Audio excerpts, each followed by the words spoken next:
Super. Guys, mega star Sakib খানের film Dard 2 দিনের মধ্যেই ওয়ার্ল্ড ওয়াইড বক্স অফিসে ব্লকবাস্টার কালেকশন করে ফেলেছে। আরেকদিকে সূর্যার কানঘোবা ফিল্মের বক্স অফিস কালেকশনে কি অবস্থা সবকিছুই জানবো এই ভিডিওতে, আপনারা শুধু ভিডিওটার সাথে থাকুন। সবার প্রথমে কথা বলে নেব কানঘোবা ফিল্মের বক্স অফিস কালেকশনের সম্পর্কে। শিবার ডাইরেকশনে তৈরি কানঘোবা যে ফিল্মটায় অভিনয় করেছে সূর্যা, ববি দেওল, দিশা পাটানি, ফিল্মটার বাজেট 300 কোটি টাকা। গাইস, এই ফিল্মটা প্রথম দিনেই ওয়ার্ল্ড ওয়াইড মার্কেট থেকে 40 কোটি টাকা কালেকশন করে। সেকেন্ড দিনে ফিল্মটা ওয়ার্ল্ড ওয়াইড মার্কেটে 22 কোটি টাকা কালেকশন করেছে। আজকে তৃতীয় দিনে ফিল্মটা ওয়ার্ল্ড ওয়াইড মার্কেট থেকে 28 কোটি টাকার মতো কালেকশন করছে। এরই সাথে কানঘোবা ফিল্মের 3 দিনের total world wide box office collection 70 কোটি টাকা। এবার কথা বলবো মেগা স্টার সাকিব খানের দর্দ ফিল্মের বক্স অফিস কালেকশনের সম্পর্কে। অনন্য মামুনের ডাইরেকশনে ফিল্ম দর্দ যে ফিল্মটায় অভিনয় করেছে সাকিব খান, সোনাল চৌহান, পায়েল সরকার,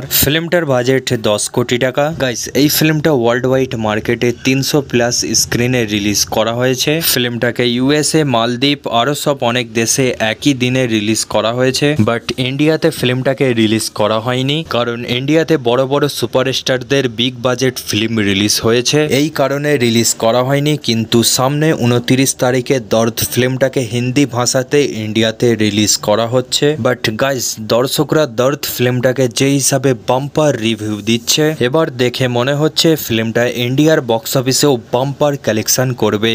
গাইস, এবার ফিল্মটার কালেকশন দেখা গেলে ফিল্মটা প্রথম দিনেই ওয়ার্ল্ড ওয়াইড মার্কেট থেকে 3.5 কোটি টাকা প্লাস কালেকশন করেছে। গাইস, আজকে দ্বিতীয় দিনে ফিল্মটা প্রথম দিনের থেকেও বেশি কালেকশন করছে। গাইস, আজকে দ্বিতীয় দিনে ফিল্মটা ওয়ার্ল্ড ওয়াইড মার্কেট থেকে 4.3 কোটি টাকার মতো কালেকশন করছে। এরই সাথে দর্দ ফিল্মের 2 দিনের total world wide box office collection 7.53 কোটি টাকা। গাইস, ভিডিওটা ভালো লাগলে অবশ্যই একটা লাইক করবেন, আর ভিডিওটাকে পুরো দেখার জন্য আপনাদেরকে অনেক অনেক ধন্যবাদ। এখনের ভিডিও আমি এখানেই শেষ করছি, আবার একটা নতুন ভিডিও নিয়ে আপনাদের সাথে দেখা হচ্ছে।